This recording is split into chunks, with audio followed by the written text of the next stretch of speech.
Hello, I'm Jim from Come Play With Us, and in this video I'm going to be reviewing Stranger Things The Upside Down from CMON. This is a game that came out last year. It's a fully co-op game that has two seasons, 1 and 2. So on the one side, on the board it has season 1, then you flip it over and there's season 2 on the other side. If you want an overview of the game, I've done a playthrough on my channel. You can check that out. The links are in the show notes below the video. So I won't be doing a full overview in this review. I'm just going to be reviewing the game. Okay, so I'll start by talking about the components for this game. The game has the typical CMON quality components. They have very good miniatures, good quality cardboard tokens, really good art, the standard art that they have for most of their games. I'd like they went with art in this game instead of stills, which I really like. That they went with art. So I think that, if you've ever played a CMON game, then you'll be familiar. It's the standard quality we've come to accept from CMON, all very high quality. It's the only thing that probably you could pick on are these kind of player boards here. They're kind of very thin, papery quality. They're not dual layer or anything like that. But they're kind of thin. But for the price points in this game, I'm not going to really complain too much about those. This game is quite affordable, especially compared to kind of an average CMON game like a Zombicide or something like that. This is half the price of something like that. So I think for the the price point, the quality is fine. The other strange choice, I don't know if it's a strange choice or just how it had to work with the cost of the game and everything, is there's all the player characters and the enemies have nice miniatures, and then they have standees for these patrol cars. I'm not, I think they went for that probably because of the size. If they had to do a mini, like a small mini for the vans, probably would looked weird with the big giant characters, and probably adding a miniature that would stand out on the board for these patrol cars would probably put their price point over what they were going for here with the lower price point. So it's fine. It's just little weird mix of minis, mostly minis, and then just these couple of standees for the patrol cars. But not too big a deal. As for the mechanics of this game, the mechanics are fairly simple. This is a fairly straightforward co-op with a pretty light rule set. So the main mechanic is moving around the board, going to these various locations, and each location is tied to a simple action. And to do the actions, you're just you've got these action cards, so you'll have a hand of these action cards that have very few symbols on. They'll have a number, and they might have this walkie-talkie, which adds a bonus if somebody else is in my square. Then I can get a bit of a 1-point bonus on these cards if I have a walkie-talkie symbol. And then they also have these danger symbols, which cause you more of these season cards at the end of the round. And so the main mechanic is just moving to a spot and doing an action. And to do an action, you have to play at least one card when you do an action, and then the strength of the action is determined by the numeric value, the sum of the values that you play of the cards on your turn. And these cards are just used to buff all the actions. You can buff your move, that kind of thing. And then, the danger symbols make the action more dangerous unless you clear this lab here. That's basically just gave you all the rules in the game.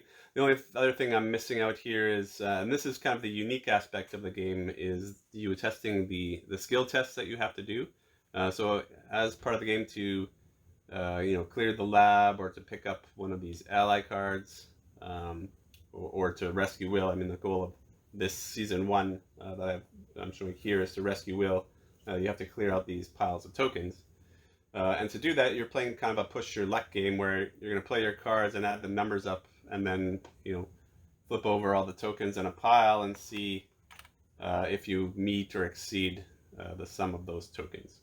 And you know, in at the beginning of the game, in the upside, you'll get the top token will be revealed. So I have a bit of information about what's in there, but in the upside down, all the tokens start face down, and as tokens get put back on the board, they'll come upside down. So I kind of yeah, so that's kind of an interesting mechanic. It's something unique to this game, something new, and probably the feature that probably makes it the most interesting and sets it apart from the other co-op games. Besides that, you've got allies you can collect that give you passive powers, and then you've got items that you can get um, that will also give you passive power. So you can get 2 items, and you can collect as many allies as you want. And that's kind of like how you build how you develop your characters. And then at the end of every turn, you're going to be drawing one of these season cards, and that will do something. That's the thing that kind of does the bad thing that happens on your turn to counteract what you're trying to get down on the board. So typical kind of co-op fare where you do some actions to counteract the bad, and then at the end of the turn the bad stuff happens, and then you got to kind of counteract the bad. So what don't I like about this game, or what don't I think people will like about this game? I think I'm not quite sure this is a game that gamers will like. Hardcore gamers will like to play. In on game night or anything like that. I wouldn't play this. I wouldn't bring this out for my game night with my players. I don't think this is something they would enjoy. I'd more bring this out for my family. So I think it's a little. It's not even that it's light on rules. It's just there's not enough going on here. I think to keep hardcore gamers engaged. It's very light. It's not. It's a pandemic type co-op game, but I think there's more going on in pandemic than's going on here. It's pretty simple. I mean, there's mitigation and stuff, and there's things you can do, but I think the turns, mostly on your turn, you're just gonna kind of move to a place and slap down some cards and do an action or something.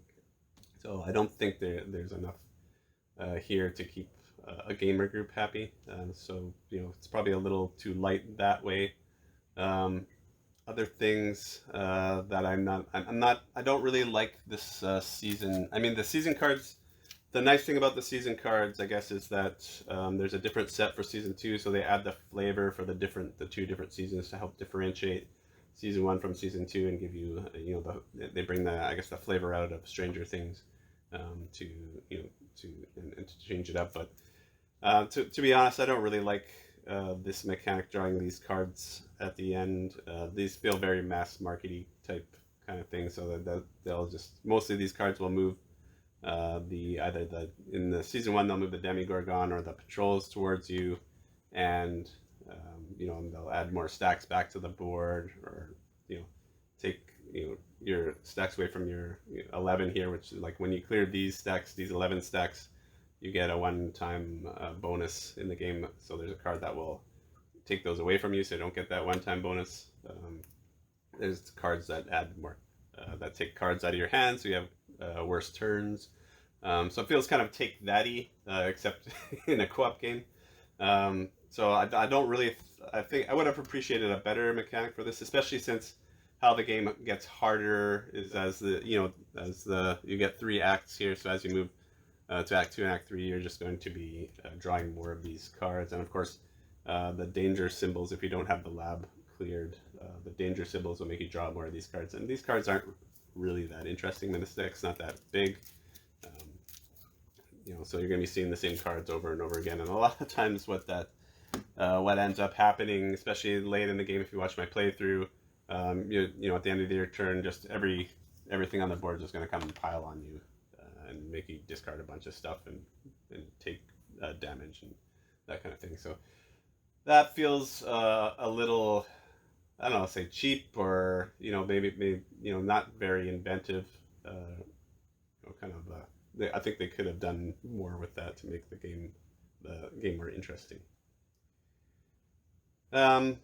That's all I can see that you would dislike about this game. I mean, the gameplay is pretty fast, so it doesn't outstay its welcome, and yeah.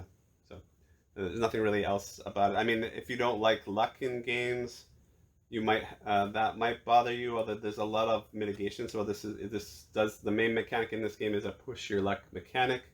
Again, if you watch my playthrough, there's take a chance a couple of times because the game's ending and I'm about to lose, so I'm trying to get through these, and the luck didn't stay with me, kind of thing. But there's lots of ways to mitigate the luck in the game. But if you're a person that doesn't like luck, then you probably should stay away from this game because it does, even though there's no dice rolling or anything, there is a high luck factor there. Okay, so what do I like about this game, or what do I think people will like about this game? I think the theme comes through really strong in this. If you like Stranger Things as a theme, that's going to elevate the game for you. This this is, as far as I can tell, in the market from what I've scanned, the probably the best Stranger Things themed board game there is right now. Um, so yeah, if you're looking for something in this universe, then this is probably your best bet because the theme is really good. Like I said, the minis are nice. Playing the game, it does feel like you're playing season one. I haven't played season two yet, but I mean it looks pretty cool. And in the season two you have the dogs instead of a Demogorgon. You got the little the Demogorgon dogs, and they got nice minis too. And then you replace the allies are different, and the season cards are different, and the board's different. Of course, there's another side to the board, so that changes it up. So you basically kind of got to, even though that the main mechanics and everything aren't going to change or how the game plays, but you do got that bit of variety where you can play season 1 and 2, and presumably they'll come out with 3 and 4. Although I hope if they come out with 3 and 4, they mix it up a little bit more and make the game a little bit more complicated or something. So yeah, it's a good simple co-op game. I think this is a game I would play with my family. So it's not a game I would play with my gamer group. I definitely wouldn't play this solo either. I did the solo run through. I played two-handed just to demonstrate the game, but I think as a solo game, it's just not enough going on here to keep someone interested. I think the higher player count would make it more fun, especially because of the symbols on the cards. With the walkie-talkie symbol, you can help people, and that kind of increases the co-op. To help the co-op aspects of the game. So I think that's really good. So yeah, as a family game to pull out with family or non-gamers, I think this is something you could bring a non-gamer. It's not too complicated. I think you could bring people who don't game regularly to play this game, and they would enjoy it. So it's kind of striding the line between a hobby game and a mass market game. It's kind of in between there, I think. So it's kind of a Pandemic type co-op, but not I would say it's not even as complicated as Pandemic.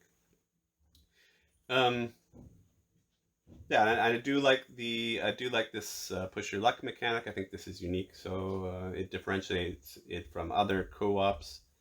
So it's not exactly the same, and the action card mechanic does work quite well. I like that, how you can boost your actions, and you kind of got to think about which cards you want to use, and then sometimes you want to burn through those short cards on a turn just to get the better cards in your hand. But the flip side of that is, what moves the game along is going through this action deck 3 times, right? So every time you go through this full action deck, the round marker moves, and then once you're done the third act, the game ends if you don't rescue Will by then. So yeah, I like the push and pull there. That sometimes you want to cycle your cards to get to the better cards, but at the same time, the faster you cycle through that deck, the quicker you're going to lose. So there is a nice little tension there to figuring out kind of the balance. And then, like I said, there's lots of mitigation on the luck and thing in the game. You do have to heal yourself periodically because if you take too much fear, and if anybody dies, then everybody loses, that kind of thing. And you have to keep the Demogorgon at bay. So yeah, thematically, I think it's really good. I think this is a solid co-op game, and I think not Simon did a good job with this one. Presumably with this, for a licensed game too. I mean, usually the licensed games aren't as good. I think this is a good licensed game, so it's nice to get these good licensed games. But you know, they're definitely going for a more mass market appeal here than a hobby gamer appear than a hobby gamer appeal, and I think they've done a nice job of that.